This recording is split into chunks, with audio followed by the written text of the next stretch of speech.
Often before ministers preach, they recite a phrase from Psalm 19. And it goes like this: "May the words of my mouth and the meditations of my heart be worthy in thy sight, O Lord, my rock and my redeemer." I love that invocation. I sometimes whisper it to myself, but what's lovely about it is that it assumes that God is listening to us. That idea that the divine energy, the loving energy that animates the universe, is a listening force, is where I want to locate the foundation for our reflections on listening this morning.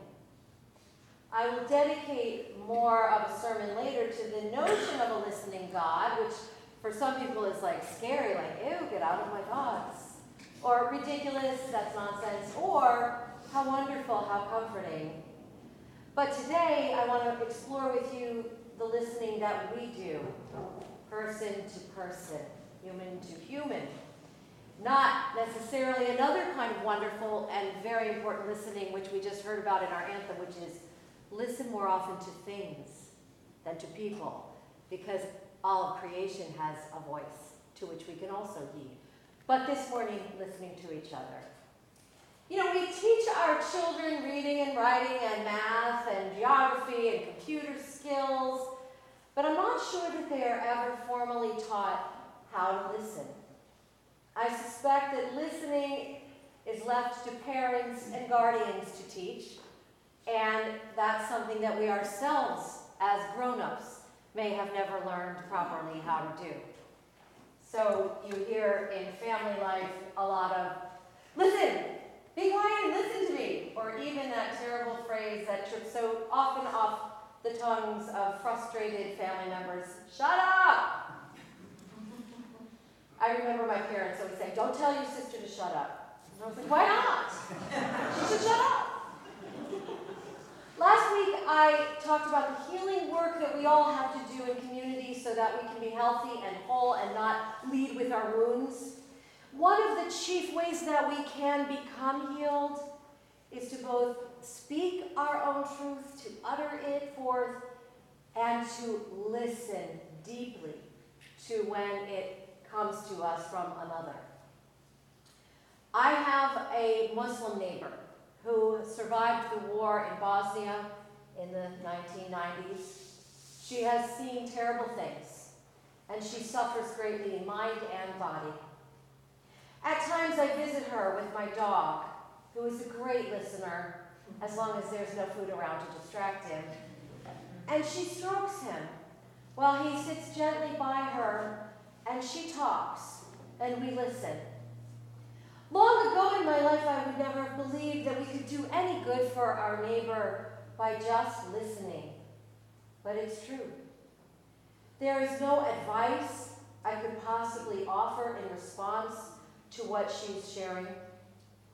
There is no way for me to fix the pain or the situation. I have learned through experience and through following academic research on the power of listening that one human being's willingness to receive another's truth without judgment or comment can heal even deep trauma. After today's sermon, I want you all to be able to consider yourselves as having completed Pastoral Care 101. Because listening and remaining present, fully present to someone as they bear witness to their lives is the heart of pastoral presence and care to one another. It is the heart of what it means to be a covenanted people. We listen to our own hearts and to the voice of wisdom or God speaking to us there. And we share our truth with those who promise to show up for our souls. And listening is a way of showing up for someone's soul. Listening is creating God's space. The entire Quaker religion is based on the premise that listening together as a community is holy. Their worship services are all about making space for silence and listening, and an entire hour may go by and no one might speak I mean, they might not speak. They may speak if the holy within them impels them to. Once there was a conversation between the Unitarians and the Quakers about merging, but we were too mouthy. It was never going to really work. I know people who joke that Unitarian Universalists are mouthy Quakers. But discernment is a beautiful Quaker tradition, and I was trained by a Quaker in the practice of discernment, and eventually that is something I would like to teach here. But there are two small group ministries here at our church in which deep listening happens on a regular basis and is taught. One is our covenant group, and Lissa is one of our facilitators of our covenant group, and Suzanne is the other. Suzanne Forgione is the other. What happens in the covenant group is that people gather and address, there's a program, and you address a topic together, and you explore deeply together.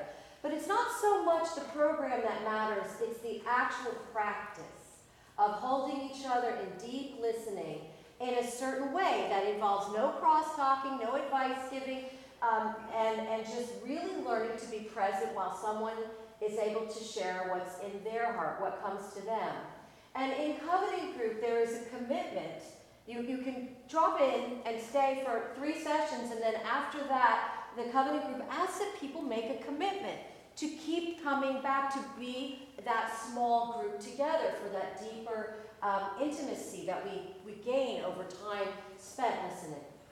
The other small group ministry that we have here that teaches and practices deep listening is our dialogue group, which Ron Fishman facilitates and gathers. The dialogue group is more of a drop-in group, but it teaches an actual technique, which is really quite challenging, but really beautiful, that Ron has learned through a spiritual leader about listening and speaking, again, with certain guidelines that help us to understand that what we are usually doing when we think we're listening is waiting our turn to speak. I mean, that can be what we're doing. So dialogue group and covenant group are two small group ministries ongoing in this church that you can join and be part of if the practice of deep listening and getting better at it and sharing it with others appeals to you. Unless you're in a caregiving profession, it's very likely that no one has ever taught any of us, of you, how to listen.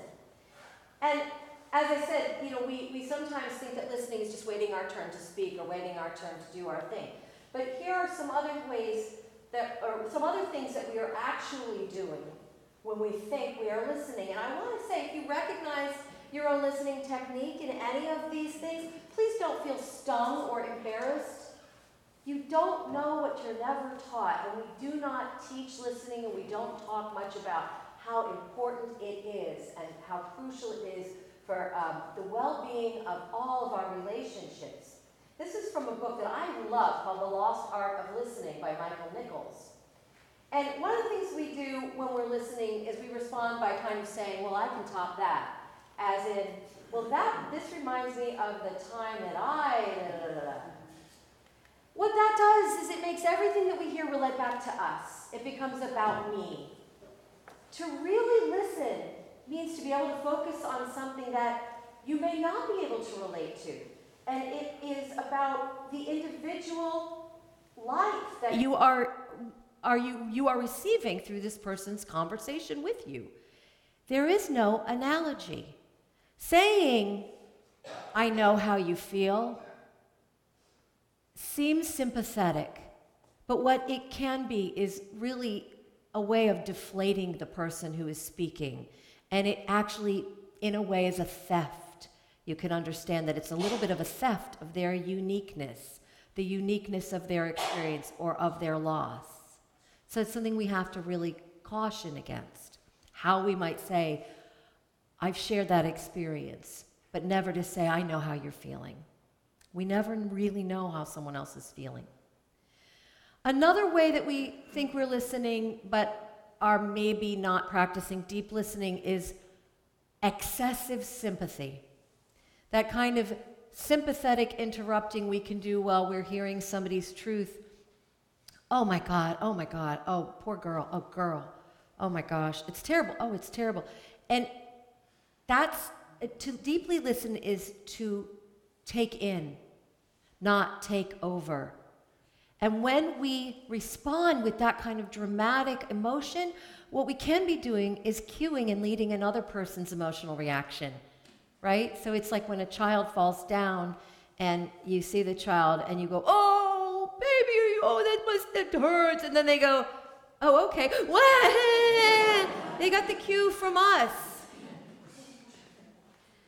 So we need to make space in our listening for that person to have their own emotions and be able to recognize what they are. Another thing we do in the guise of listening is advice giving, because it's very hard to remain present to someone in pain and not want to fix it, right?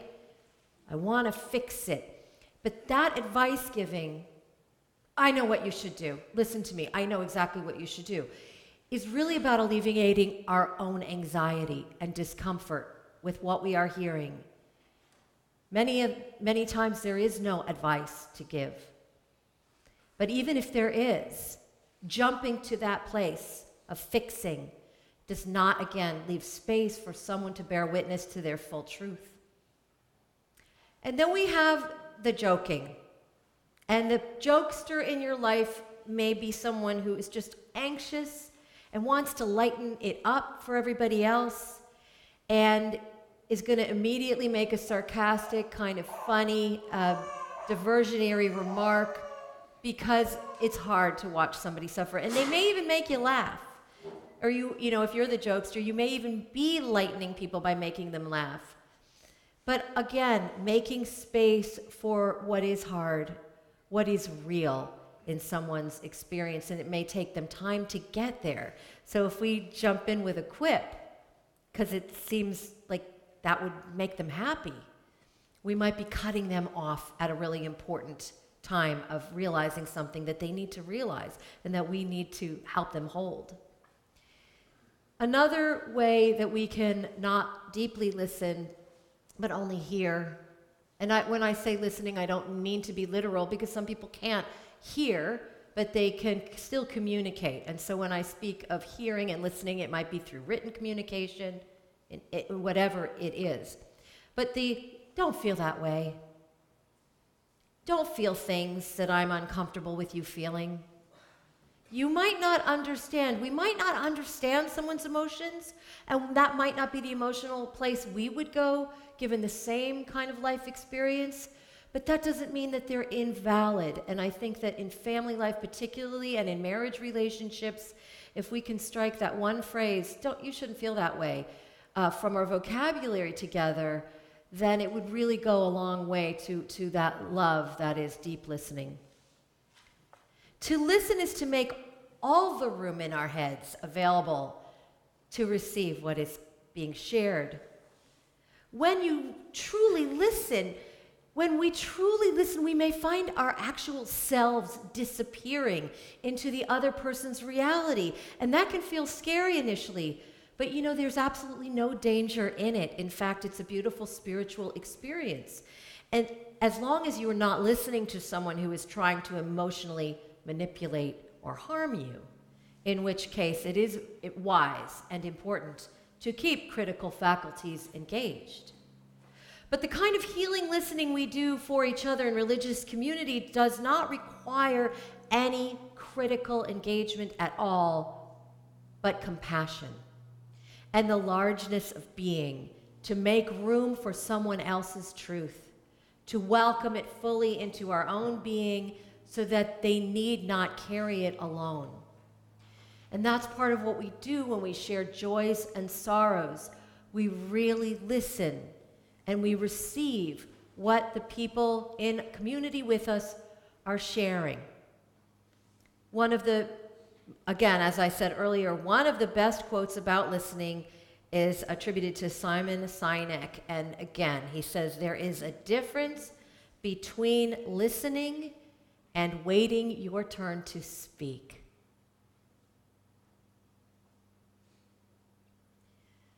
Deep listening is an act of love. By remaining present and attentive and showing up for someone's soul, we encourage the speaker to go deeper into their own experience.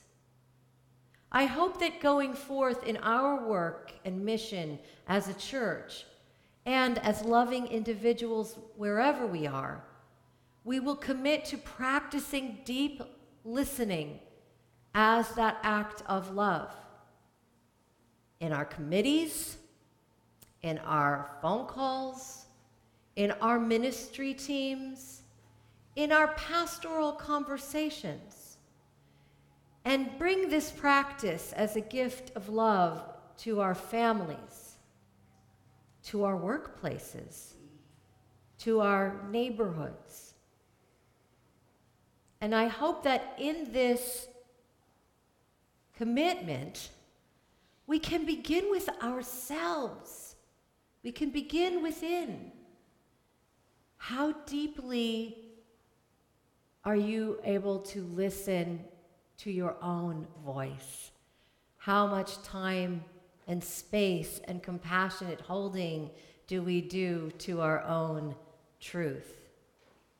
I hope we will begin there by honoring the still small voice of wisdom that our tradition tells us resides within, the spark of the divine within, that wants us to listen to it.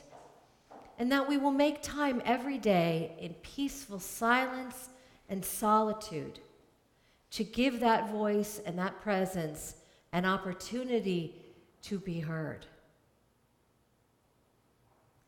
May the dear dented cup of our lives be filled to overflowing with the blessing of listening and of being heard. Amen.